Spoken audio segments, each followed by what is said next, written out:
नमस्कार। वापस से हम आ गए अपने इस नए वीडियो में 100 डेज चैलेंज की इस प्रीलिम सीरीज में। और आज हम मध्य छत्तीसगढ़ का इतिहास हम पढ़ेंगे। ठीक, इस मध्य छत्तीसगढ़ के इतिहास में हम पढ़ेंगे आज काकतीय वंश के बारे में। काकतीय वंश, इससे पहले भी 2-4 और वंश है। मध्यकालीन इतिहास में काफी सारे वंश आते हैं, लेकिन मैं आप सभी को काकतीय वंश से पढ़ाना स्टार्ट करूंगा।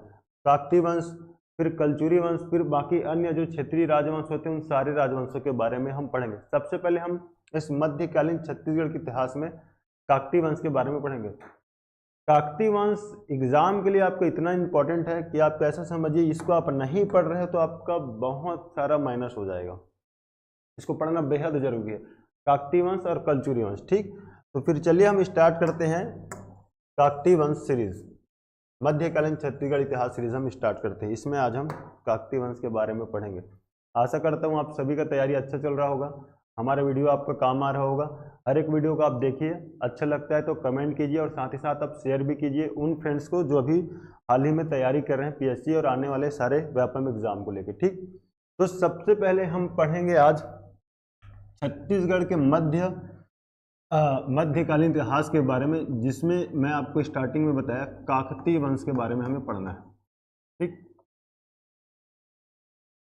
काकतीय वंश। काकतीय वंश का शासनकाल हमारे छत्तीसगढ़ में 1324 ईस्वी से स्टार्ट होता है और ये चलता है 1961 ईस्वी तक।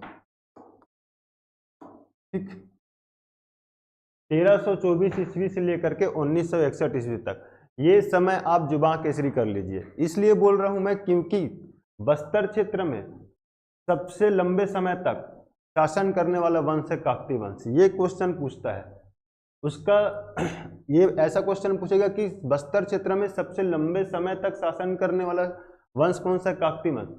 उसका टाइम पूछता है आपको, कब से कब तक। तो ध्यान में रखिए 1324 ईस्वी से 1961 ईस्वी तक इनका शासन क्षेत्र था, इनका शासन काल था। ठीक, अब हम पढ़ेंगे कि आखिर हमारे छत्तीसगढ़ के बस्तर संभाग में काकतीय वंश आया कहां से, है ना, इसके बारे में हम पढ़ेंगे। ठीक, ये हमारा हो गया बस्तर संभाग। अब हम पढ़ेंगे, यहां पे एक घटना होती है। आंध्र प्रदेश में एक जगह है वारंगल। एक एक चीज को ध्यान से समझते हुए चलिएगा ना, बहुत इंपॉर्टेंट है और बहुत अच्छा और इंटरेस्टिंग, और फैक्ट्स, इसके फैक्ट्स को आपको पकड़ना है, वहां से क्वेश्चन निकालना है आपको। ठीक, वारंगल, वारंगल में एक शासक होता है गणपति। गणपति जो शासक होता है ये काकतीय वंशीय शासक होता है। ठीक, गणपति का होता है दो बेटियां होती है, एक का नाम होता है रुद्रांबा, दूसरे का नाम होती है गणपंबा। कायदे से गणपति का कोई बेटा नहीं होता है, इस वारंगल क्षेत्र का कोई उत्तराधिकारी नहीं होता है, इसलिए इसकी बड़ी बेटी जो कायदे से योग्य शासिका थी, उन्हें वो गणपति ने अपनी बड़ी बेटी को इस वारंगल क्षेत्र या काकतीय वंश के राजगद्दी पे बिठाती है। ठीक, इस रुद्रांबा का विवाह होता है एक चालुक्य वंशी शासक वीरभद्रेश्वर से।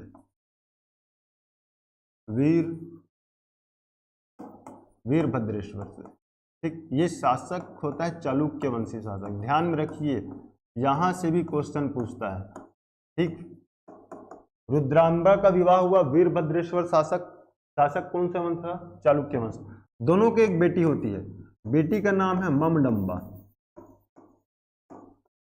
ममडंबा का भी विवाह होता है महादेव नाम का शासक, जो कायदे से एक चालुक्य वंश का शासक होता है। ठीक, चालुक्य वंश, देखो आप ध्यान से,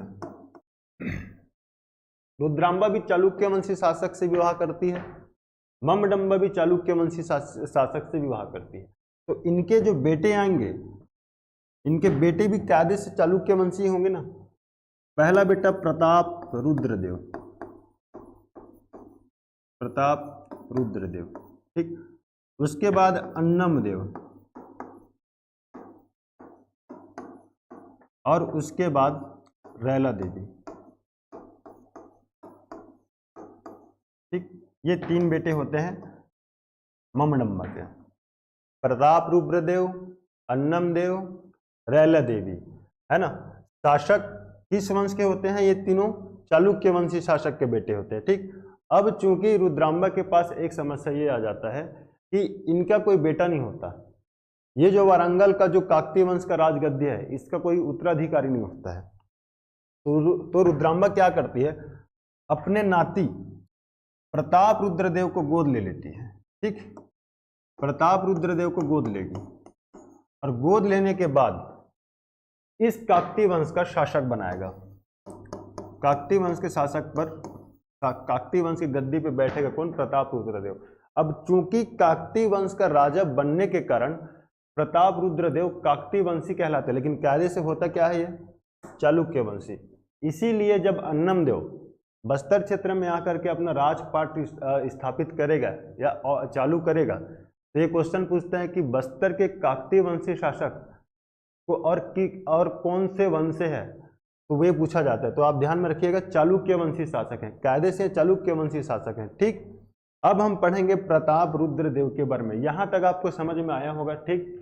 काकतीय वंशी का शासनकाल छत्तीसगढ़ में 324 ईस्वी से लेकर के 961 ईस्वी तक। बस्तर संभाग में शासन करने वाले सबसे लंबे समय तक शासन करने वाले शासक या वंश, ठीक। आंध्र प्रदेश में एक जगह है वारंगल। वारंगल का काकतीय शासक होता है गणपति। क्योंकि गणपति का कोई बेटा नहीं होता, इसलिए वो अपनी बड़ी बेटी रुद्रांबा को इस काकतीय वंश के राजगद्दी पे बिठाती है। रुद्रांबा का विवाह होता है चालुक्य वंशी शासक वीरभद्रेश्वर से। वीरभद्रेश्वर से विवाह करने के बाद इनकी एक बेटी होती है, बेटी का नाम है ममडंबा। ममडंबा का विवाह होता है महादेव नाम के शासक, वो भी एक चालुक्य वंशी शासक होता है, ठीक। ममडंबा के 3 संतान या 3 बेटे बेटियां प्रताप रुद्रदेव, अन्नमदेव, रैला देवी। ध्यान से समझिए, प्रताप रुद्रदेव, अन्नमदेव और रैला देवी। और ये तीनों किस वंश से हैं? तो चालुक्य वंश से। चालुक्य वंश से थे। रुद्रांबा को जब उत्तराधिकारी चाहिए होता है अपने शासन के लिए, तो वो प्रताप रुद्रदेव को गोद लेती है और गोद लेने के बाद वारंगल का शासक उसको घोषित कर देते हैं। यहां तक समझ में आया कि आपको, ठीक। अब हम थोड़ा से आगे जाते हैं। अब शासक बन गया कौन? प्रताप रुद्रदेव।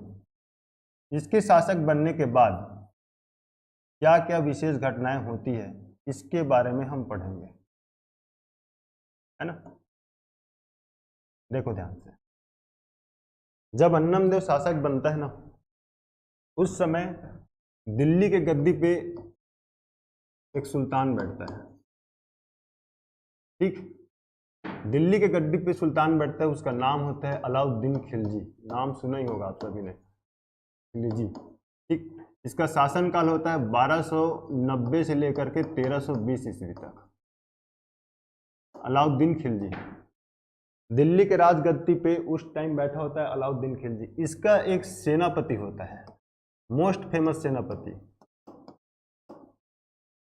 सेनापति का नाम क्या? मलिक कफूर। मलिक कफूर। आप सभी ने वो मूवी देखे होंगे ना, पद्मावत। पद्मावत में ये रहता है मलिक कफूर। ये मलिक कफूर एक बार दक्षिण विजय अभियान के तहत देवगिरी पे चढ़ाई करता है, देवगिरी पे आक्रमण करता है। देवगिरी पे आक्रमण करते हैं तो बोलते हैं कि चलो लगे हाथ वारंगल को भी जीत लेता हूं, है ना। वारंगल में ये एक पैगाम भेजाता है प्रताप रुद्रदेव के पास कि प्रताप रुद्रदेव जी या तो आप हमारे सामने सरेंडर कर दीजिए या तो हमारे साथ अब युद्ध कीजिए। प्रताप रुद्रदेव उस मैसेज को इग्नोर कर देता है। उसको लगता है कि वारंगल सामरिक दृष्टिकोण से बहुत ही संपन्न है, पहाड़ी क्षेत्र है, शायद ही हो कि मलिक कफूर इधर आक्रमण करे। लेकिन उनका सोचना गलत होता है। ये उस जब मैसेज को इग्नोर करता है रुद्र प्रताप देव, तो मलिक कफूर वारंगल पे कर देता है अटैक, ठीक। प्रताप रुद्र देव, एक मिनट सॉरी,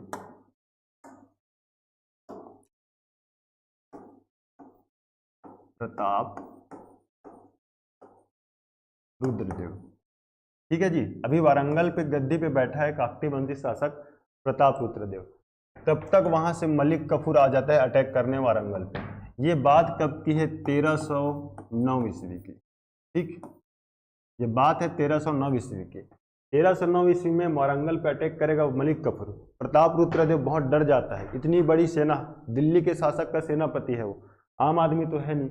तो ये अब इसके सामने करेगा आत्मसमर्पण, मलिक कफूर के सामने आत्मसमर्पण करता है प्रताप रुद्रदेव। आत्मसमर्पण करने का तरीका भी बड़ा गजब का होता है इसका। ठीक, मूर्ति बनवाएगा, मूर्ति बनवाने के बाद उसको सोने के जंजीर से पूरा बंधवा देता है। सोने के जंजीर से बंधवाने के बाद एक हीरा, मोस्ट फेमस हीरा, आप सभी ने नाम सुना होगा, कोहिनूर। कोहिनूर होने के साथ अपने मूर्ति को सामने लाता है और कहता है कि मैं इस तरीके से अपना आत्मसमर्पण कर रहा हूँ। ये सब चीज़ें देख के मलिक कफूर बेहद खुश हो जाता है, बोलता है यार गजब, ऐसा भी मतलब आत्मसमर्पण किया जा सकता है। मलिक कफूर इसको माफ कर देता है, प्रताप रुद्रदेव को अटैक नहीं करता है, ना ही मारता है, लेकिन वारंगल को पूरा लूट लेता है। और लूटने के बाद इसके ऊपर टैक्स भी लगा देता है या लगान। ठीक, इसके ऊपर? प्रताप रुद्रदेव के ऊपर, कि हर साल आप हमें इतना इतना रुपए आप टैक्स भेज देना। ठीक, बात है कब की? 1309 ईस्वी की। राजा कौन? प्रताप रुद्रदेव। अब देखिए, दिल्ली में खिलजी वंश का जैसे समाप्त होता है, 1320 ईस्वी में तुगलक वंश का शासन आ जाता है ना। 1320 ईस्वी में कौन सा वंश? तुगलक वंश। तुगलक वंश में एक शासक होता है गयासुद्दीन तुगलक, और इसका बेटा रहता है मोहम्मद बिन तुगलक।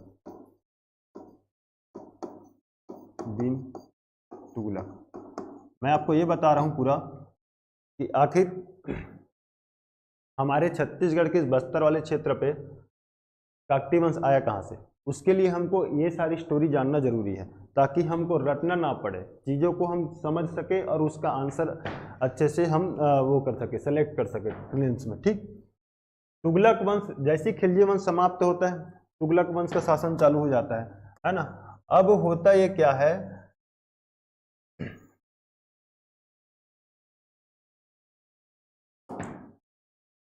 गयासुद्दीन तुगलक देखता है कि खिलजी वंश के समय किन किन क्षेत्रों से हमारे पास टैक्स आ रहा था।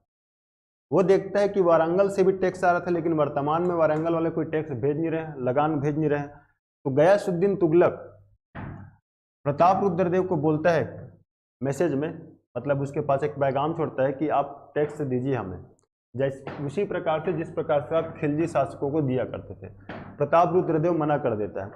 तब गयासुद्दीन तुगलक अपने बेटे मोहम्मद बिन तुगलक को भेजता है प्रताप रुद्रदेव के पास। ठीक, ये बात है 1321 ईस्वी की।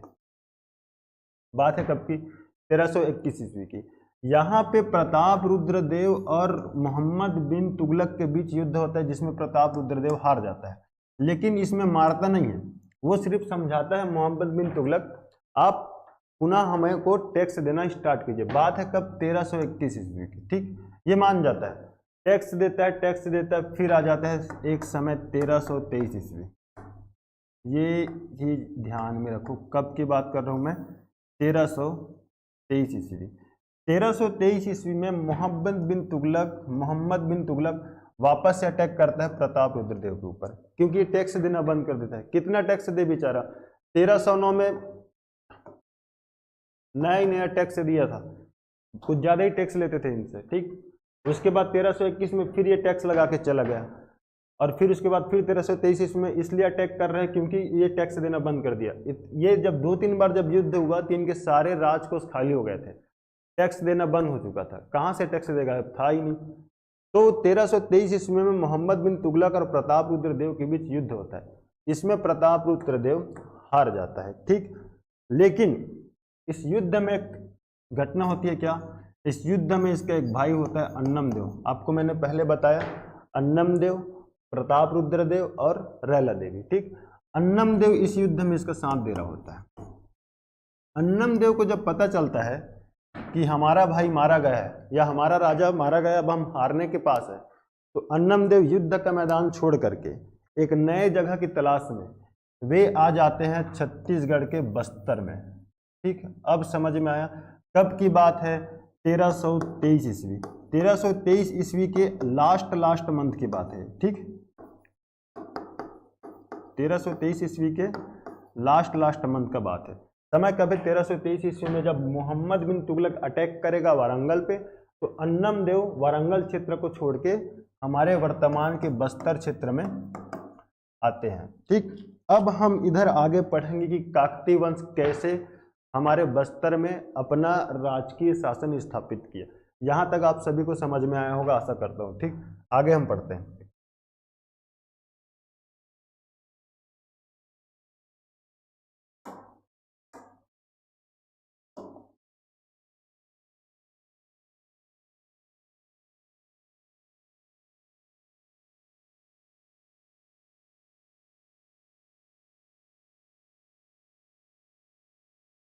ये हो गया हमारा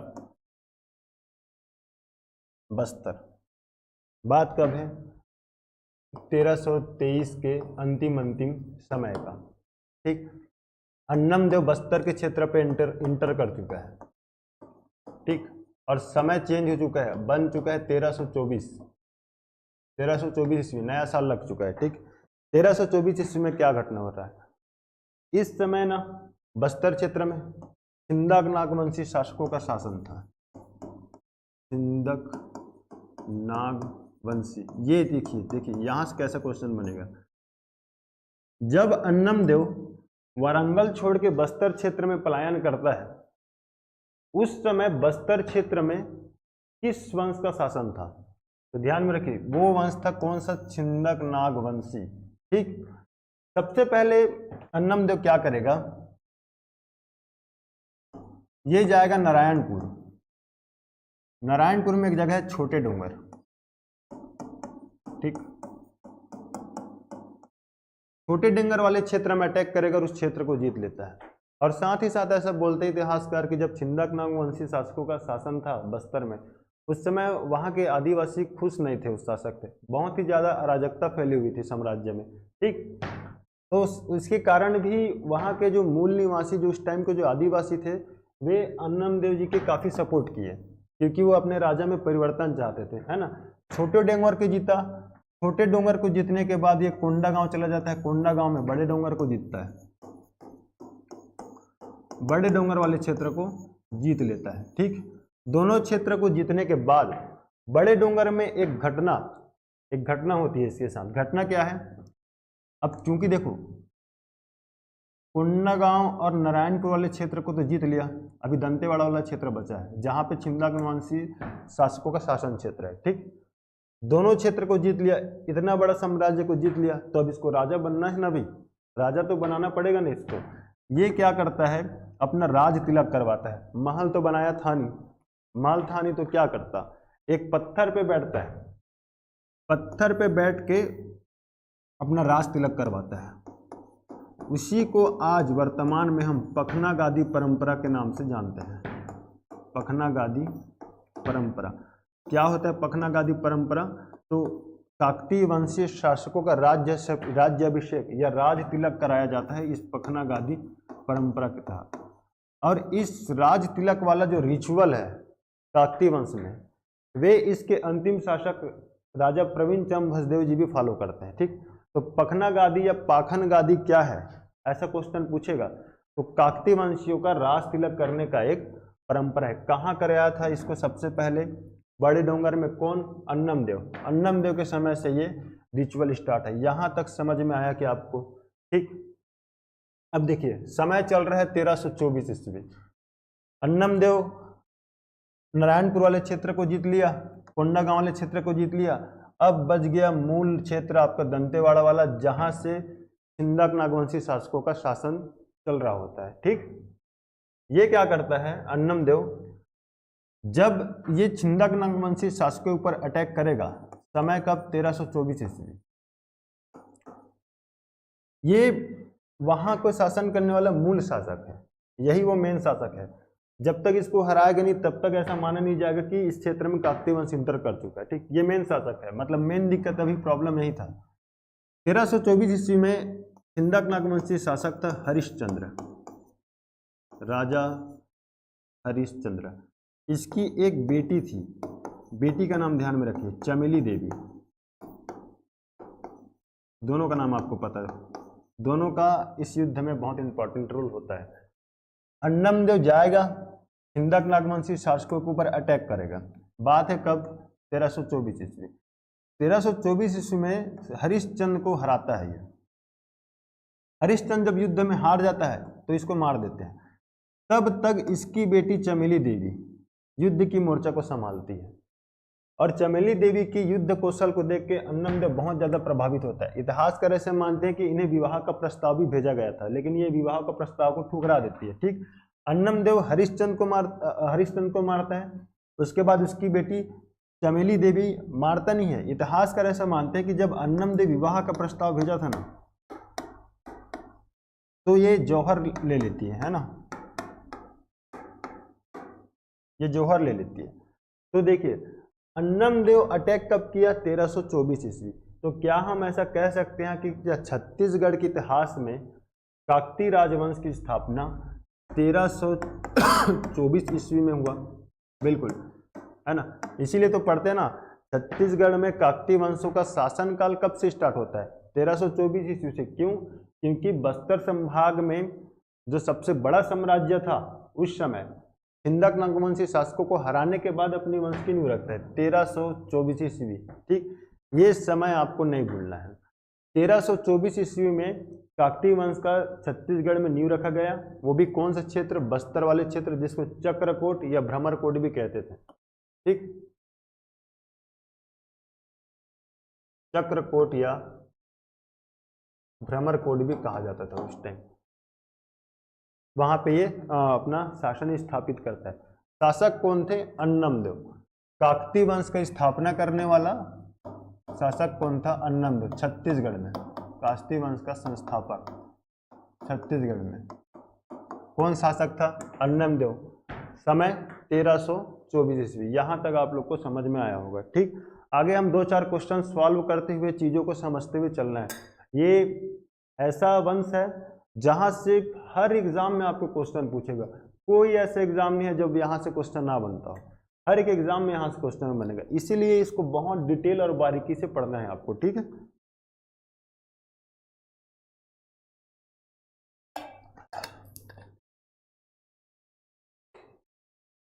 कुछ भी हो जाए परंपरा को मत भूलना उनका। पाखन गादी या पखना गादी परंपरा। ठीक, एक बस्तर दशहरा में भी एक रिचुअल है काछिन गादी परंपरा, तो आप उसको लगा के मत आ जाना। राज तिलक के लिए कौन सा परंपरा को फॉलो करते हैं? काछन गादी या पखना गादी? ऐसा क्वेश्चन पूछ दिया, क्योंकि काछन गादी लाइमलाइट में रहता है हर साल बस्तर दशहरा में। लेकिन आपको ध्यान रखिएगा, राज तिलक राज परिवार से संबंधित है, और ये पाखन गादी परंपरा के अनुसार अपना राज तिलक कराते हैं। कौन सा वंश? काकतीय वंश। ठीक, अब हम आगे पढ़ते हैं अन्नमदेव के बाद हमीरदेव।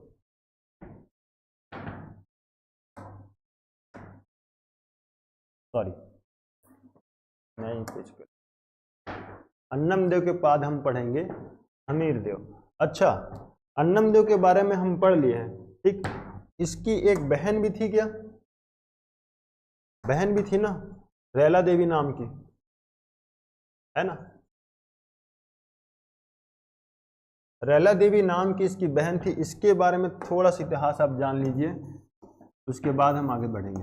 रैला देवी, ममडंबा के 3 बेटे, प्रताप रुद्रदेव, अन्नमदेव और रैला देवी। रैला देवी क्या है, कौन है, क्यों पढ़ते हैं इसको, इसके बारे में हम जानते हैं। ठीक, जब याद करिए, जब मलिक कफूर जब अटैक किया था और मोहम्मद बिन तुगलक अटैक किया था, दोनों में से कोई भी एक शासक के जो सेनापति थे, वो सेनापति कुछ टाइम के लिए रैला देवी को किडनैप कर लेते हैं, है ना। अटैक करते हैं और रैला देवी को किडनैप करके ले जाते हैं, अपने साथ कुछ दिन रखते हैं, फिर छोड़ देते हैं, ऐसा इतिहासकार बोलते हैं ना। उसके बाद होता क्या है, रैला देवी को राज परिवार एक्सेप्ट नहीं करता,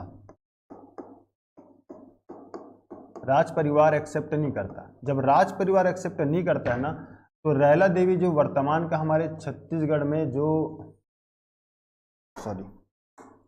भोपालपट्टनम वाला जो क्षेत्र है, छत्तीसगढ़ में जो भोपालपट्टनम वाला जो क्षेत्र है, ये बीजापुर वाला है ना, तो यहाँ पे एक जाति है, जाति का नाम है मिर्गान। ध्यान से समझिए, एकदम इम्पोर्टेंट है। बस्तर दशहरा में एक पूजा होता है रैला पूजा, उसी का मैं आपको इतिहास बता रहा हूँ कि रैला पूजा क्यों करते हैं। ठीक, यहाँ पे राज परिवार रैला देवी को एक्सेप्ट नहीं करते हैं। रैला देवी बहुत रोती है, कहती है कि प्लीज़ मुझे एक्सेप्ट कर लीजिए, लेकिन एक्सेप्ट नहीं करते हैं। ठीक है, तो क्या करती है रैला देवी, कुछ टाइम के लिए ये मिर्गान जाति के लोगों के साथ रहती है। ठीक, जनजाति नहीं ना, मिर्गान जाति के लोगों के साथ रहती है। आपने वो बाहुबली मूवी देखे है ना आप सभी लोग, उसमें जब उसको निकाल देते हैं अपने साम्राज्य से, तो प्रजा बोलते हैं कि स्वयं राजा हमारे साथ रहने के लिए आ रहे हैं, इससे बड़ी खुशी की बात और क्या हो सकती है। सेम खुशी था इन लोग के साथ, स्वयं इतने बड़े वंश काकतीय वंश की शासिका रैला देवी हमारे साथ रहने आ रही, इससे बड़ी खुशी की बात हमारे लिए क्या हो सकती। लेकिन रैला देवी को अपने परिवार के तरफ से मिले इस व्यवहार से भयानक दुख होता है। मिर्गान जनजाति के साथ कुछ समय तक रहने के बाद भोपालपट्टनम के पास गोदावरी नदी में जल समाधि ले लेती है। कौन? रैला देवी। इससे मिर्गान जनजाति को ना बहुत ज़्यादा दुख होता है। अब इतनी बड़ी शासिका जो है सुसाइड कर लेती है गोदावरी नदी में जा करके, तो मिर्गान जनजाति के लोग इनके जितने भी श्राद्ध क्रम हैं, श्राद्ध क्रम, इस पूरा श्राद्ध क्रम का कार्य कराती हैं मिर्गान जाति के लोग। अब यही श्राद्ध क्रम आगे चल के बस्तर दशहरा का एक पार्ट बन जाता है।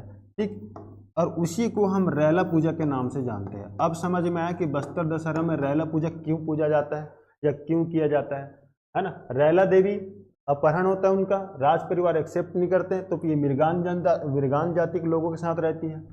कुछ टाइम बाद ये अपने दुख के कारण सुसाइड कर लेती है, गोदावरी नदी भोपालपट्टनम के पास जो है ना संगम बनाती है इंद्रावती के साथ, वहाँ पे जल समाधि ले लेती है। इस चीज़ से मिर्गान जाति को बहुत ज़्यादा दुख होता है और मिर्गान जाति के जो लोग हैं वो रैला देवी का श्राद्ध क्रम कराते हैं, और श्राद्ध क्रम कराते हैं वही आगे चल के रैला पूजा के नाम से जाना जाता है। ठीक, इस रैला पूजा में क्या होता है, एक विशेष चीज़, ये लोग एक गीत गाते हैं रैला रैला करके, है ना। रैला रैला, देखिए गीत में कौन सा शब्द यूज हो रहा है, रैला, वो रैला देवी को ही लेकर के गाना गाते हैं। ठीक, एक करुण गीत है, ये थोड़ा सा वियोग का गीत है। तो इतना चीज समझ में आया कि रैला देवी के बारे में। और बस्तर के लोकगीत में आज भी ये रैला देवी प्रचलित है, और बस्तर के दशहरा में रैला पूजा के नाम से आज भी एक धार्मिक परंपरा या प्रथा फॉलो किया जाता है। यहाँ तक किसी कोई दिक्कत नहीं होगा। ठीक, अब आगे बढ़ते हैं हम। तो हम थे अन्नम देव के पास। ठीक, अन्नम देव का मैं आपको कहानी बता दिया। अच्छा, अन्नम देव के लिए कि एक और चीज, अन्नम देव अब शासक बना, राजपाट को पूरा जीता। 1324 ईस्वी में काकतीय वंश का नींव रखा बस्तर संभाग में। ठीक, अब इसको अपना साम्राज्य जो है ऑपरेट करने के लिए कोई तो राजधानी बनाना पड़ेगा ना जी, तो वो राजधानी बनाता है ये मंधोता। मंधोता को अपना राजधानी बनाता है, इसे काकतीय वंश का पहला राजधानी कहते हैं। ठीक, काकतीय वंश का पहला राजधानी कौन सा राजधानी है? मंधोता। ध्यान में रखिए, काकतीय वंश में 3-4 राजधानी होती है, मंधोता, चक्रकोट, बस्तर, फिर जगदलपुर, और तीनों जगह और तीनों राजधानी को अलग, तीनों जो जगह है अलग अलग शासक लोग अपना राजधानी बनाते हैं। जगदलपुर अभी तक जो चल रहा है, इसीलिए तीनों जगह, चारों जगह से क्वेश्चन पूछता है। मंधोता को राजधानी कौन बनाता है? अन्नम देव। ठीक, साथ ही साथ अन्नम देव दंतेवाड़ा में शंखनी डंखनी नदी के बीच में, शंखनी और डंकनी नदी के बीच में, दोनों नदी के बीच में एक सुंदर सा मंदिर बनवाते हैं, दंतेश्वरी मंदिर। ठीक, दंतेश्वरी मंदिर, मां दंतेश्वरी मंदिर। ठीक, तो यहां तक समझ में आया। मां दंतेश्वरी मंदिर के निर्माण करता है या उसको बनवाने वाला शासक कौन है? अन्नम देव। इस मंदिर को लेकर एक कंट्रोवर्सी ये बनी रहती है, ऐसा माना जाता है कि छिंदा नागवंशी शासकों के शासन के समय या छिंदकनाग वंशी शासनकाल में इस दंतेश्वरी मंदिर को मणिकेश्वरी देवी मंदिर के नाम से भी जाना जाता था। मणिकेश्वरी देवी मंदिर, ठीक, किसके शासनकाल में? छिंदकनाग वंशी शासनकाल में। होता यह था कि जब कोई राजा किसी सामने वाले राजा को हराता था, भला वो हिंदू हो, तो कई कई बार इतिहास में ऐसा घटना हुआ है कि वो राजा उस जैसे कोई दूसरे साम्राज्य के राजा है उसको जब हराता है तो उसके जो कुल देवी हैं उस कुल देवी के मूर्ति को हटा करके अपने कुल देवी के मूर्ति को स्थापित करवाता था उनके मंदिर में। हो सकता होगा छिंदकनाग वंशीय शासकों का कुल देवी मणिकेश्वरी देवी हो, उनके मूर्ति को हटा करके अन्नम देव जी ने दंतेश्वरी के मंदिर मूर्ति का स्थापना करवाया हो। काफी सारी पौराणिक कथा भी है इस मंदिर को लेकर के। आप यदि कहोगे, कमेंट करके बताओ, आप मुझे कहोगे तो मैं इस दंतेश्वरी मंदिर के ऊपर एक छोटा सा वीडियो 5-6 मिनट का क्लिप बना दूंगा, जिसमें हमारे एग्जाम के लिए जो जो भी जरूरी चीजें होगी मैं वो सारी चीजें उसमें बता दूंगा। ठीक, अभी आप बस इतना जानिए कि अन्नम देव जो काकतीय वंशी शासक था, उसने जिस मंदिर को निर्माण करवाया या बनवाया वो था मां दंतेश्वरी मंदिर। ठीक, किन दो नदियों के बीच में है? शंखनी और डंकनी। जिला भी वर्तमान में कौन सा है? दंतेवाड़ा। ये भी पढ़ लीजिए। ठीक, दंतेवाड़ा। और इस दंतेवाड़ा में दंतेश्वरी मंदिर के प्रांगण में एक शिलालेख जिसको हम बोलते हैं दंतेवाड़ा शिलालेख। ठीक, इस दंतेवाड़ा शिलालेख में अन्नम देव को अन्नम राज का नाम दिया गया है। अन्नम राज, समझ में आया क्या? दंतेश्वरी मंदिर को बनाने वाला शासक अन्नम देव, वहां पे जो शिलालेख मिला है उसमें किस नाम से संबोधित किया गया है या किस नाम, कौन सा नाम वर्णित है बोलेगा तो अन्नम राज। इतना चीज आपको डिटेल से पढ़ना है, क्वेश्चन कहीं से भी आ सकता है और एक भी क्वेश्चन आपको नहीं छोड़ना छत्तीसगढ़ इतिहास को लेके। ठीक, अब हम आगे पढ़ेंगे अन्नम देव के बाद जो शासक आता है हमीर देव के बारे में। ठीक है जी, हमीर देव।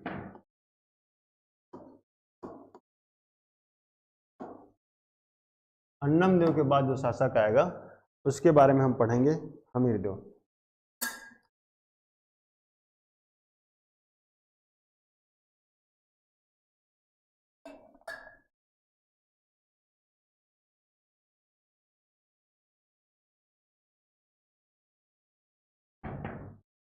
हमीर देव के बारे में कुछ खास घटना हमको नहीं जानना है। इसका जान लीजिए, इसका जो विवाह जो होता है, विवाह जो होता है ये श्याम कुमारी बघेलिन, श्याम कुमारी बघेलिन, श्याम कुमारी बघेलिन नाम के राजकुमारी से इसका विवाह होता है। ठीक, उसके बाद शासक आता है भैरव देव। भैरव देव के लेकर के भी सिर्फ इसका विवाह के बारे में ही पढ़ना है आपको और कुछ नहीं। ठीक, एकदम लोड नहीं लेना है दिमाग में, एकदम आसानी से समझना है। ठीक, बहुत इजी है, पढ़ोगे तो मजा आएगा ये वंश। भैरव देव का जो विवाह होता है वो होता है मेघावती से, या इसी को मेघई अरिच केलनी भी बोलते हैं, मेघई अरिच केलिनी। ठीक, इतिहास का तो ऐसा मानते हैं कि सिर्फ भैरव देव तो सिर्फ नाम मात्र का शासक था। सारा साम्राज्य को चलाती कौन थी? मेघई अरिच केली। बहुत अच्छी शासिका थी, बहुत जबरदस्त, शिकार में पूरी तरह से निपुण थी। इसका एक बंदूक है कालावान नाम का, बंदूक चलाती थी, बंदूक उससे शिकार करती थी। कालावान, काला बन या काला वन ऐसा कुछ करके नाम है ना, वन या बन है। इस जो इनका जो मेघावती या मेघई अरिच केलनी का जो बंदूक है काला बन या काला वन, इस बंदूक का आज भी बस्तर दशहरा में पूजा होता है। शस्त्र पूजा जो करते हैं ना बस्तर दशहरा में, और इस बंदूक का अभी सिर्फ नाल बस बचा है, लंबस एक नली बस बचा। बहुत बड़ा बंदूक है ये, मेघई अरिच केलनी का बंदूक, काला बन या काला वन। ठीक, ये ऐसा मानते हैं कि माँ दंतेश्वरी मंदिर में मेघी साड़ी चलाने की या मेघी साड़ी चढ़ाने की जो परंपरा चालू हुई वो इसी शासिका ने करवाई थी। मेघी साड़ी या मेघनी साड़ी भी बोला जाता है उसको, ठीक। भैरव देव की ये पटरानी थी, मेघावती या मेघई अरिचकेलनी, ये शिकार में पूरी तरह से निपुण थी, ठीक। इसका एक बंदूक है जिसका नाम है काला वन, ठीक। इस काला वन का आज भी बस्तर दशहरा में पूजा किया जाता है, जिसका सिर्फ नली बस बचे, उसका नाल बस, ठीक। और बस्तर जो दंतेश्वरी जो मंदिर है वहाँ पे मेघी साड़ी जो चढ़ाने की जो परंपरा है उसको ऐसा माना जाता है कि मेघावती से ही स्टार्ट हुआ था करके, ठीक। अब हम पढ़ेंगे मोस्ट इंपॉर्टेंट राजा मेघावती और भैरव देव के एक बेटे होते हैं, बेटे का नाम है पुरुषोत्तम देव। पुरुषोत्तम देव। आज जो आप बस्तर दशहरा में जो रथ यात्रा जो देख रहे हो ना, वो इसी पुरुषोत्तम देव का देन है, ठीक है। कहाँ से आया ये रथ, क्यों चालू किया गया ये रथ परंपरा, बस्तर दशहरा का जो सबसे देखने का जो लायक जो सीन होता है उसके बारे में आज हम पढ़ेंगे, ठीक। कि बस्तर दशहरा में रथ खींचने की परंपरा कहाँ से चालू हुई, पुरुषोत्तम देव के बारे में। ये राजा को आपको नहीं भूलना है, काकतीय वंश शासक के बारे में यदि आप पढ़ रहे हैं तो पुरुषोत्तम देव के बारे में नहीं भूलना है। इसलिए कह रहा हूँ क्वेश्चन फंसता ही है यहाँ से। कारण ये है, इतना बड़ा कल्चरल एक्टिविटी होता है बस्तर में, उसमें इसका बहुत बड़ा रोल है, इसलिए यहाँ से क्वेश्चन पूछता है। हर एग्जाम में पूछेगा, कोई ना कोई कुछ ना कुछ हर एक एग्जाम में एक ना एक प्रश्न बनता है यहाँ से। काकतीय वंश और पुरुषोत्तम देव से तो अक्सर क्वेश्चन बनते ही रहता है, ठीक। पुरुषोत्तम देव एक बार जाता है जगन्नाथपुरी की यात्रा करने,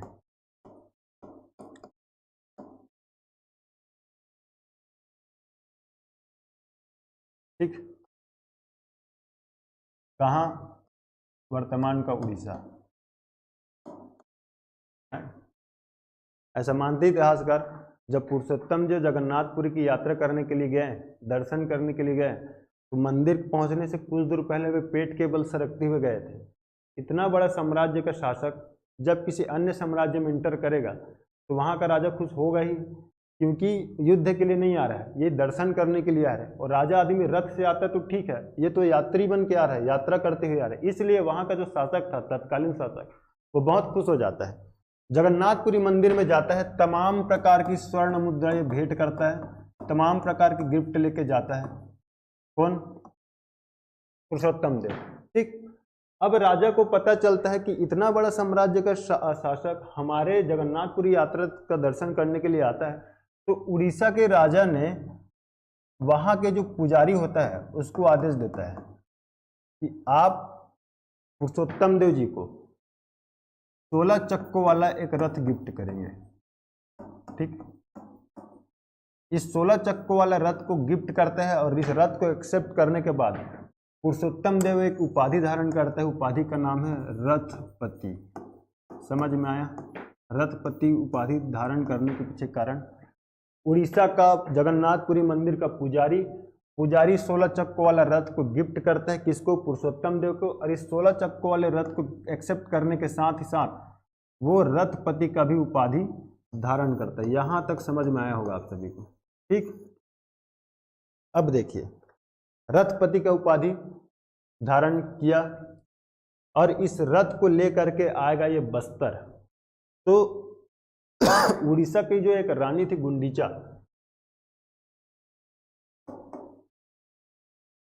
गुंडीचा, यही रानी उड़ीसा में या जगन्नाथपुरी में गुंडीचा पर्व प्रारंभ की, ऐसा माना जाता है। और इस गुंडीचा पर्व में रथ खींचने की परंपरा को प्रारंभ की। पुरुषोत्तम देव इस 16 चक्के के रथ को लेकर के आ जाता है बस्तर, है ना। बस्तर आता है, बस्तर आने के बाद ये कहता है कि जिस प्रकार से उड़ीसा में गुंडीचा पर्व मनाया जाता है, वैसे ही आज के बाद बस्तर में गोचा पर्व मनाया जाएगा। समझ में आया? बस्तर में गोचा पर्व मनाने के पीछे कारण, पुरुषोत्तम देव कहता है कि उड़ीसा में जिस प्रकार से गुंडीचा पर्व मनाया जाता है, वैसे ही बस्तर में आज के बाद गोचा पर्व मनाया जाएगा। और इस गोचा पर्व का विशेष खासियत क्या हो गया कि इसमें भी रथ को खींचा जाएगा, रथ यात्रा निकाला जाएगा। गोचा पर्व इसको हम बोलते हैं रथ यात्रा या रथ दूज, रथ यात्रा या रथ दूज इसी को ग्रामीण अंचल में अरद दूज भी बोल देते हैं, लेकिन ध्यान में रखिए वो रथ दूज का ही है, अपभ्रंश होकर मेरे ख्याल से वो अरद दूज बन गया होगा। गोचा पर्व का प्रारंभ करता है। तो हम ऐसा कह सकते हैं क्या कि बस्तर अंचल में गोचा पर्व प्रारंभ करने का श्रेय किस राजा को जाता है? पुरुषोत्तम देव के। ये क्वेश्चन पूछेगा कि बस्तर में गोचा पर्व प्रारंभ करने का श्रेय किस राजा को जाता है? पुरुषोत्तम देव को। ठीक, और साथ ही साथ एक चीज और, गोचा पर्व में भी रथ खींचते हैं, बस्तर दशहरा में भी रथ खींचते हैं। राजा पुरुषोत्तम देव कहते हैं बस्तर दशहरा अभी से नहीं मना रहा है ना, छिंदक नागवंशी शासकों के समय से चल रहा है, लेकिन उसमें रथ मनाने की या रथ खींचने की परंपरा नहीं थी। रथ खींचने की परंपरा को चालू करता है बस्तर दशहरा में पुरुषोत्तम देव। बस्तर दशहरा, ठीक, ये क्वेश्चन में आपको कंफ्यूज नहीं होना है। गोचा पर्व प्रारंभ करने वाला पुरुषोत्तम देव, बस्तर दशहरे में रथ यात्रा का प्रारंभ करने वाला पुरुषोत्तम देव। ठीक है, क्वेश्चन पूछ दिया निम्न बस्तर के निम्न उत्सव में से किस उत्सव को बस्तर के शासक पुरुषोत्तम देव ने प्रारंभ करवाया था? आपको गोचा पर्व भी देगा ऑप्शन में और बस्तर दशहरा भी देगा ऑप्शन में। बस्तर दशहरा ऑप्शन में आपको नहीं लेना है, लेना है आपको क्या? गोचा पर्व। बस्तर दशहरा पहले से ही सेलिब्रेट करते आ रहे हैं। बस्तर दशहरा में सिर्फ और सिर्फ रथ यात्रा का प्रारंभ करवाए थे पुरुषोत्तम देव। यहां तक आप लोग को समझ में आया होगा। ठीक, अब एक विशेष चीज क्या जो हमको पढ़ना है, जिसको शायद कोई बताए भी ना, लेकिन एक चीज जान लीजिए, इतना बड़ा राजा पैदल यात्रा कर रहा है, जगन्नाथपुरी की यात्रा जा रहा है, तो कोई ना कोई तो उनके सेवा के लिए जाएंगे ना जी, ये अकेले तो जाएगा नहीं। इसके सेवा के लिए एक आदिवासी समूह गया होता है, आदिवासी समूह। किस लिए गया होता है? राजा जी का सेवा करने के लिए, खाना बनाना है ना, तंबू लगाना है और भी तमाम प्रकार की चीजें। ठीक, आदिवासी समूह राजा पुरुषोत्तम देव जी के साथ उस जगन्नाथपुरी की यात्रा में गए होते हैं, और जाने के पीछे कारण क्या होता है? उनका सेवा करने के लिए।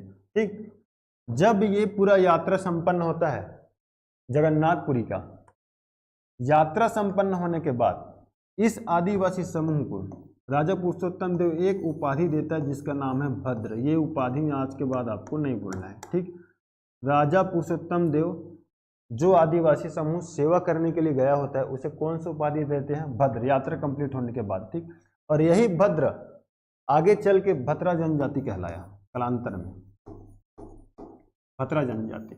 और आज भी आप किताब उठा के देख लीजिए, भतरा जनजाति का विशेष कार्य क्या है? तो सेवा करना।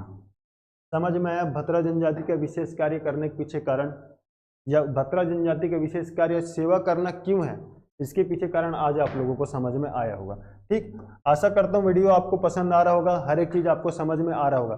कमेंट करिएगा, आप कमेंट करके बताइएगा कि हम आपको वो चीज प्रोवाइड करा पा रहे हैं नहीं जो चीज आपके एग्जाम के लिए जरूरी है। ठीक, पुरुषोत्तम देव के लिए क्या आपको इतना चीज पढ़ना है? एक बार रिपीट करा देता हूं आपको।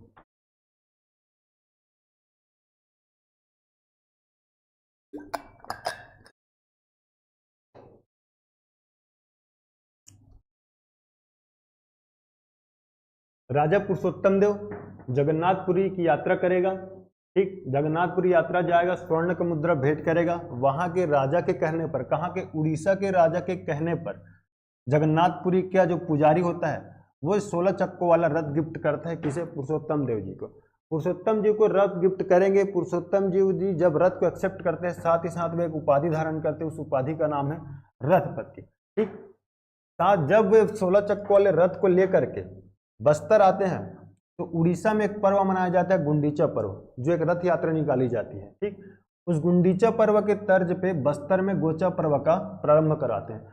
बस्तर में गोचा पर्व का प्रारंभ करता कौन हुआ? पुरुषोत्तम देव। ठीक, साथ ही साथ पुरुषोत्तम देव कहता है कि आज के बाद बस्तर दशहरा में भी रथ यात्रा को प्रारंभ किया जाएगा। तो बस्तर दशहरा में रथ यात्रा का प्रारंभ करता कौन है? पुरुषोत्तम देव। ठीक, इसके अलावा एक चीज इंपॉर्टेंट, आदिवासी समूह गया होता है राजा जी का सेवा करने के लिए, और पूरा यात्रा कंप्लीट होने के बाद राजा जी उस आदिवासी समूह को उपाधि देता है भद्र का।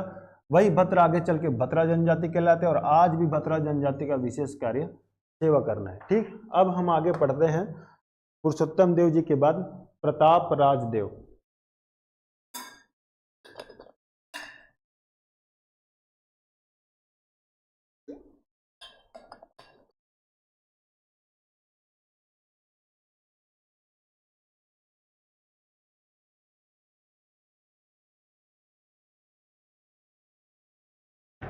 प्रताप राजदेव,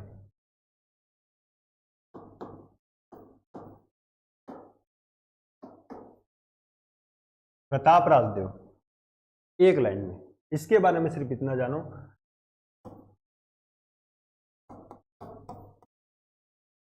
गोलकुंडा का शासक था कुली कुतुब शाह।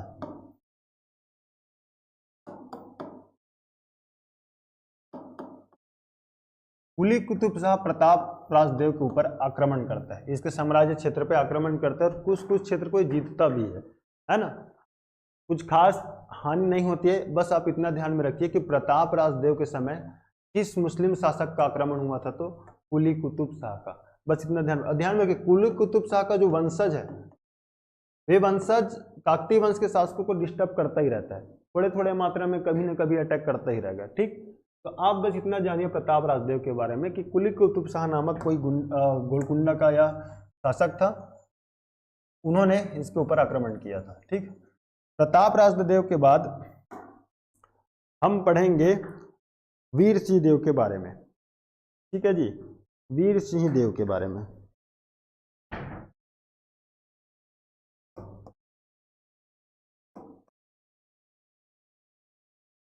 वीर सिंह देव, वीर सिंह देव क्या करता है, राजपुर नामक एक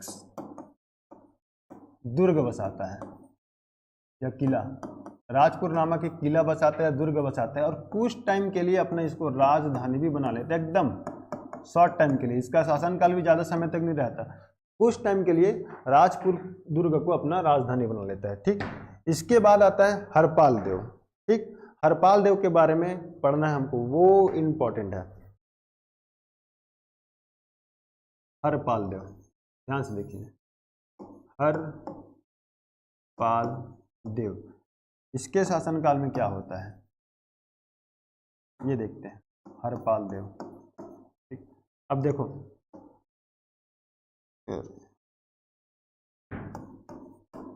हरपाल देव गए होते हैं नवरंगपुर अभियान में,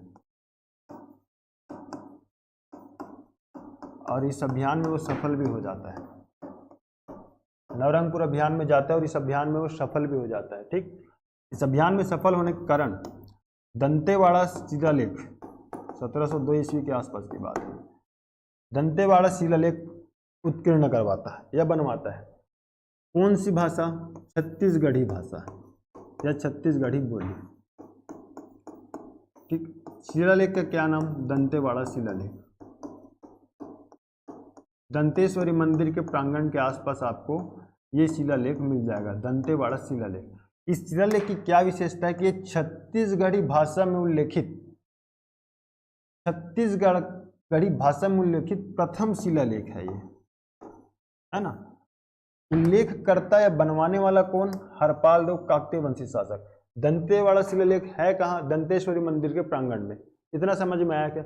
नवरंगपुर अभियान को जब जीतता है तो 1702 ईस्वी के आसपास ये छत्तीसगढ़ी भाषा में एक दंतेवाड़ा शिलालेख बनवाता है। ये छत्तीसगढ़ी भाषा का प्रथम शिलालेख है। यहाँ तक समझ में आया होगा आपको। ठीक, अब हम आगे बढ़ते हैं हरपाल देव के बाद दिगपाल देव को, दिगपाल देव के बारे में। ठीक, दिगपाल देव, दिगपाल देव के बारे में हमको क्या जानना चाहिए विशेष, क्या होता है दिगपाल देव अपना राजधानी। अच्छा माफ कीजिएगा, मैं एक इंपॉर्टेंट चीज बताना आपको भूल गया। जब पुरुषोत्तम देव शासक था,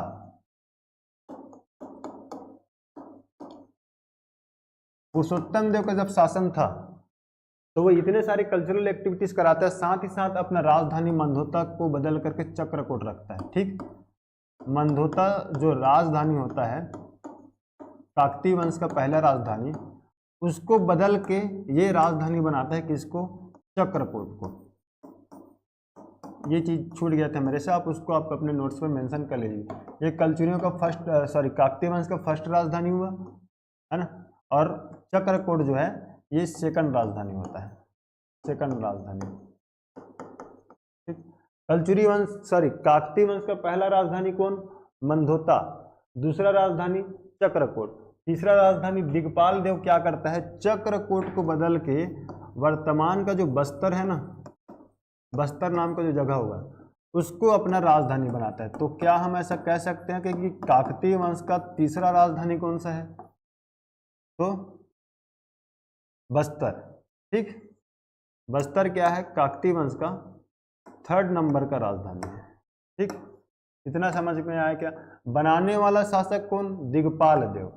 राजधानी पहले था चक्रकोट, चक्रकोट से दिगपाल देव ले आता है बस्तर, ये काकतीय वंश का तीसरा राजधानी होता है। पहला मंधोता, मंधोता को बनाने वाला अन्नम देव, चक्रकोट को बनाने वाला परसोत्तम देव, और चक्रकोट से राजधानी बदलकर बस्तर लाने वाला शासक का नाम है दिगपाल देव। ठीक है, देखो अलग अलग शासक अपना राजधानी अलग अलग क्षेत्र में बदलता है। कारण क्या था? सामरिक दृष्टिकोण, युद्ध के दृष्टिकोण से जो जगह उनको सेफ लगा, जहां पे शत्रुओं का अटैक कम हो, उन जगहों को समय के अनुसार उन लोगों ने अपना राजधानी में परिवर्तन किया। ठीक, उसमें से एक हम आ गए हैं बस्तर। दिगपाल देव के बारे में सिर्फ इतना पढ़ना है कि किस शासक ने चक्रकोट को राजधानी में अपना चक्रकोट को परिवर्तित कर अपना राजधानी बस्तर को बनाता है, तो दिगपाल देव। बस इतना आपके बारे में पढ़ना है, दिगपाल देव के बारे में पढ़ना है। ठीक, अब हम चलेंगे राजपाल देव के बारे में पढ़ने। राजपाल देव, राजपाल देव क्या करेगा? सबसे पहला चीज,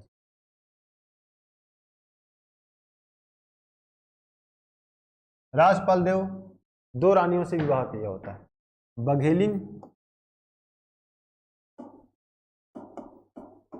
और चंदेलिन।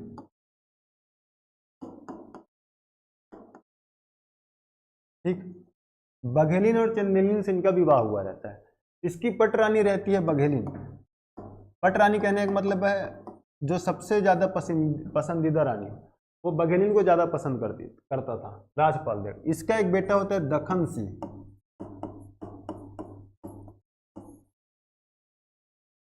ठीक, क्या होता है इसके शासनकाल में? इसके शासनकाल में मैं आपको बताया था ना पहले, कुली कुतुब शाह के जो वंशज होते हैं वे काकतीय वंश के ऊपर थोड़े थोड़े अटैक करते रहते हैं। इसके शासनकाल में एक बार क्या होता है, जब ये अपने राजधानी में नहीं होता है, कुछ जरूरी काम से बाहर गया होता है, तो कुली कुतुब शाह के वंशज इसके राजधानी पे अटैक करता है। और जिस समय इनके राजधानी पे अटैक करता है उस समय महल में रहती है चंदेलिन, और चंदेलिन उस समय प्रेग्नेंट थी, गर्भवती थी। ठीक, चंदेलिन जो है अपने आप को बचाते हुए चली जाती है ब्राह्मण के घर, है ना, ब्राह्मण के घर में जाके छिप जाती है। कुली कुतुब शाह के वंशज अटैक करते हैं, राजधानी में लूटपाट करते हैं और चले जाते हैं। ठीक, इस ब्राह्मण के घर में चंदेलिन जब रहती है अब छुप के, उसी टाइम उन्हें एक बच्चा होता है, बच्चे का नाम है दलपत देव। समझ में आया? दलपत देव। ठीक, और इसका एक और बेटा होता है प्रताप देव। जहां तक आपको समझ में आया राजपाल देव को लेकर के, चंदेलिन उसका बेटा दलपत देव और उसका एक और बेटा प्रताप देव। रानी बघेलिन की जो बेटा होता है उसका नाम है दक्खन सिंह। लेकिन रानी बघेलिन एक चाल चलती है और वो चाल उसी को भारी पड़ जाता है।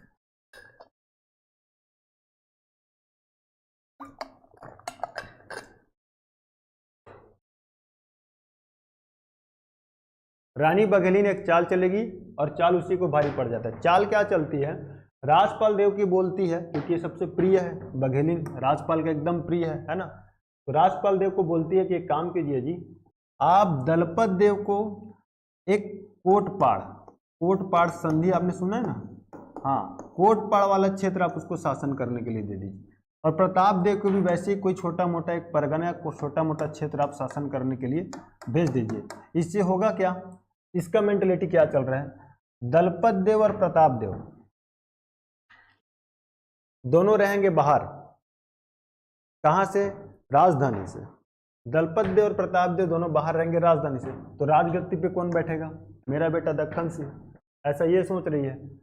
ठीक बघेलिन, होता क्या है, चलो राजपाल देव थोड़ा सा बूढ़ा हो जाता है, उत्तराधिकारी चुनने का समय आता है, तो क्या करते हैं, दक्कन सिंह को राजगद्दी पे बैठा देते हैं। चलो ठीक है, कहते हैं कि चलो बैठा देते हैं। इससे पहले कि राजगद्दी पे बैठता, दक्कन सिंह हो जाता भयानक टाइप से बीमार, ऐसा बीमार जिसका कोई इलाज नहीं, बेहद बीमार पड़ जाता है। और ये बहुत प्रेम करता था दक्कन से, सभी बेटे से प्रेम करता था, क्योंकि अब ये इसकी पट रानी है बघेलिन, इसीलिए हो सकता होगा इसके लिए प्रेम कुछ ज़्यादा रहा। ठीक, दक्कन से बीमार पड़ जाता है, बचना मुश्किल हो जाता है। अब ये चले जाते हैं दंतेश्वरी मंदिर के पास, दंतेश्वरी माता के दरबार में। ठीक, दवा जहाँ काम नहीं आता है वहाँ दुआ काम आता है बोलते हैं, बस वही वाला सीन था यहाँ पे। ठीक, राजपाल दक्कन सिंह को लेके चला जाता है दंतेश्वरी मंदिर में, और उस दंतेश्वरी मंदिर के सामने में मूर्ति के पास राजपाल को रख देता है, बिठा देता है। फिर भी राजपाल ठीक नहीं हो रहा है, क्या करता है कि दंतेश्वरी माता की जो मूर्ति है उस मूर्ति के साथ इसको बांध देता है कि अब बस तो जाएगा कोई भी हो। लेकिन होता क्या है, कोई भी नुस्खा आजमाते हैं, नहीं होता है, और दक्कन सिंह की मौत हो जाती है इस बीमारी से। ठीक, चाल चली होती है बघेलिन, लेकिन ये चाल उस पर ही भारी पड़ जाता है। ठीक, अब बच गया कौन शासक, दलपत देव और प्रताप देव। आज वर्तमान में आप छत्तीसगढ़ का सबसे बड़ा कृत्रिम झील दलपत सागर का नाम आपने सुना है ना, उसको निर्माण करता दलपत देव है। ठीक, जगदलपुर राजमहल के आप पीछे आप देखोगे तो बड़ा सा आपको झील जैसा, सागर जैसा एक तालाब दिखाई देगा। इसके बारे में हम पढ़ेंगे कल, या यूं कहूं पार्ट 2 में। तब तक से आप अभी जो जो चीज़ मैं आपको पढ़ाया हूं उस सारे चीज़ों को आप ध्यान से एक बार रिवाइज करके नोट करके चलिए, वहां से क्वेश्चन डेफिनेटली आएगा प्रीलिम्स में। ठीक, पार्ट 2 का वीडियो जल्द ही लाएंगे हम, तब तक से आप इस पार्ट 1 को अच्छे से पढ़ लीजिए, और साथ ही साथ चलो अब हम एक आध दो चार क्वेश्चन सॉल्व कर लेते हैं जितना हमने पढ़ा है। ठीक,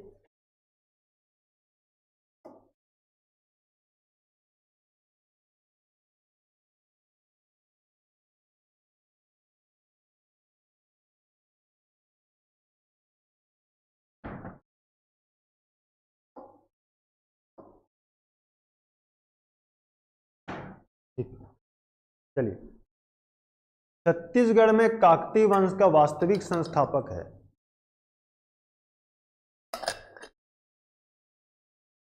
बताइए। छत्तीसगढ़ में काकतीय वंश का वास्तविक संस्थापक कौन है? अन्नमदेव। बताया था कब आया था? 1324 ईस्वी। साथ ही साथ आपको रिवीजन करते हुए भी जाना है, क्वेश्चन देखना है, सॉल्व करना है और रिवीजन करते हुए भी जाना है। जितना रिवीजन करोगे आपकी पकड़ उतनी ज्यादा मजबूत होगी फैक्ट्स को लेकर के। ठीक, अन्नमदेव 1324 ईस्वी में छत्तीसगढ़ में काकतीय वंश का नींव रखता है, वास्तविक संस्थापक बनता है। ठीक, नेक्स्ट क्वेश्चन देखते हैं। काकतीय वंश के शासन क्षेत्र का नाम था, काकतीय वंश के शासन क्षेत्र का नाम था चक्रकोट। ठीक, ये वाला जो शासन क्षेत्र है ना बस्तर में, जहां पे छिंदकनाग वंशी लोग शासन करते थे, उसी को चक्रकोट। यदि चक्रकोट नहीं है ऑप्शन में तो आपको लेना है भ्रमरकोट। ठीक है, चक्रकोट नहीं है ऑप्शन में तो भ्रमरकोट, और भ्रमरकोट भी नहीं है तो ज्यादा से ज्यादा ये क्या लिखेगा, बस्तर ही देगा ऑप्शन में। ठीक, तो ध्यान में रखिए, काकतीय वंश का शासन क्षेत्र था चक्रकोट, चक्रकोट नहीं है तो भ्रमरकोट लेना है, भ्रमरकोट नहीं है तो बस्तर, तो जनरली फेमस है, आप सभी जानते हैं। ठीक, काकतीय वंश की पहली राजधानी देखिए, पहली राजधानी, और यहाँ पे ऑप्शन में क्या दिया है? तुम्बाड़, रतनपुर, मंधोता और जगदलपुर। सबसे ज्यादा लोग तुम्बाड़ में कंफ्यूजन होते हैं, क्योंकि तुम्बाड़ कलचुरी वंश की पहली राजधानी थी, है ना, और काकतीय और कलचुरी दोनों में अक्सर कंफ्यूजन बना रहता है। ठीक, तो ध्यान में रखिए, कलचुरी वंश की फर्स्ट कैपिटल या फर्स्ट राजधानी था तुम्बाड़, इसमें आपको कंफ्यूज नहीं होना है। काकतीय वंश का पहला राजधानी था मंधोता। ठीक, और इसको बनाने वाला शासक कौन था, या इसको राजधानी बनाने वाला शासक कौन था? अन्नमदेव, काकतीय वंश का वास्तविक संस्थापक। इतना चीज समझ में आया? बार बार बोल रहा हूं, तुम्बाड़ आंसर नहीं लेना है। काकतीय वंश का पहला राजधानी मंधोता, तुम्बाड़ जो है कलचुरी वंश की पहली राजधानी है। कंफ्यूज करने के लिए आपको ऐसा ऑप्शन देगा वो। निम्न में से चालुक्य वंशी कहलाता है या कहलाते हैं, मतलब कलचुरी है, काकती है, फणी नागवंश है, छिंदक नागवंश है, निम्न में से कौन सा वंश है जो चालुक्य वंशी कहलाते हैं? तो मैं आपको बताया था, आप हिस्ट्री में जब आप जाओगे वरंगल वाला काकती में, तो उसमें बताया था कि चालुक्य वंशी शासकों से जब विवाह होता है तो उनके जो बच्चे होते हैं वो भी तो चालुक्य ही कहलाएंगे ना, खून तो उनका चालुक्य क्या ही है, ठीक। तो काकती वंशी शासक ही चालुक्य वंशी शासक कहलाते हैं,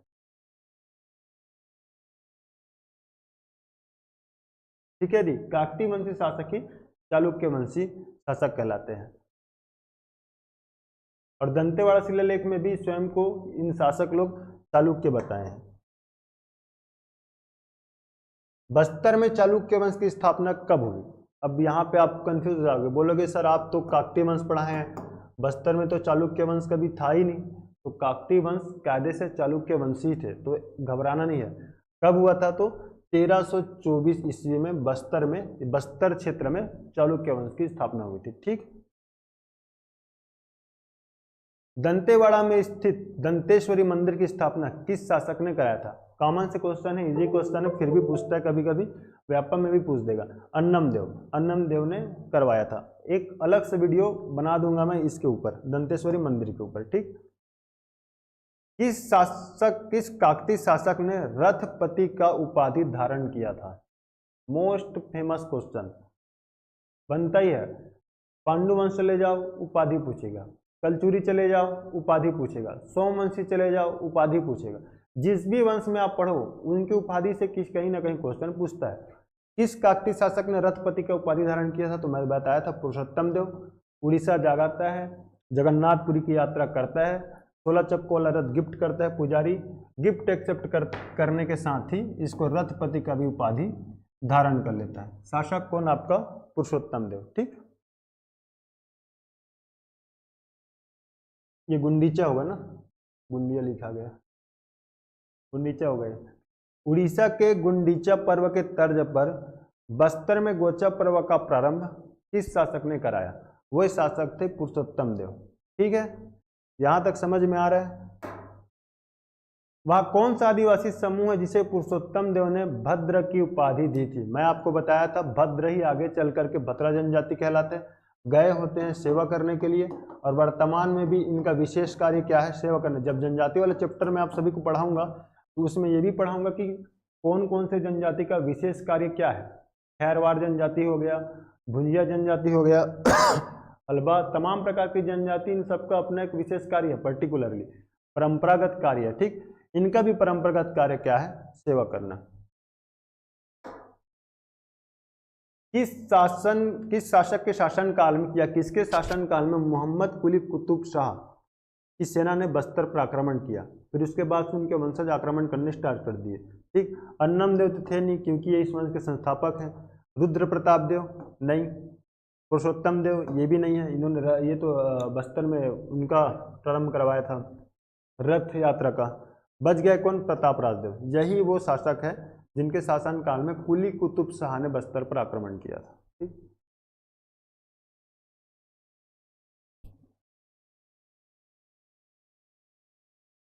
किस शासक ने छत्तीसगढ़ी भाषा में प्रथम शिलालेख अंकित करवाया था? ध्यान देखिए, जो बच्चा भी पढ़ रहा होगा वो इसको देख के ही बता देगा कि इसका शासक कौन है। यदि आंसर नहीं भी पता तो कम से कम इतना तो वो एनालाइज कर सकते ना। गोपाल मिश्र तो कवि था, शासक था नहीं। बाबू रेवाराम भी साहित्यकार था, इतिहासकार था। प्रवीण चंद्र भसदेव इस वंश के अंतिम शासक थे। प्रवीण चंद्र भसदेव काकती वंश के अंतिम शासक थे, तो ये भी नहीं हो सकते। बचे कौन? हरपाल देव, यही वो शासक है, ठीक। और ये हरपाल देव के बारे में मैं बता चुका हूं आपको। काकती वंश की तीसरी राजधानी थी, ये आपके लिए है। आप हम लोगों को इसका कमेंट करके आंसर बताइए कि काकती वंश की तीसरी राजधानी क्या थी, ठीक है। आशा करता हूँ वीडियो आपको पसंद आया होगा, वीडियो आपका काम आएगा। यदि आपको हमारा वीडियो अच्छा लगता है तो आप शेयर कीजिए, सब्सक्राइब कीजिए और लाइक कीजिए। साथ ही साथ आप कमेंट्स करना ना भूलें कि वीडियो आपको कैसा लगा। वो चीज़ें हमको मोटिवेट करते हैं और आने वाले वीडियो बनाने के लिए। तब तक के लिए आप सभी को शुभकामनाएं। प्रीलिम्स की तैयारी आप बेहतर कीजिए, टेस्ट दिलाइए। Thank you so much.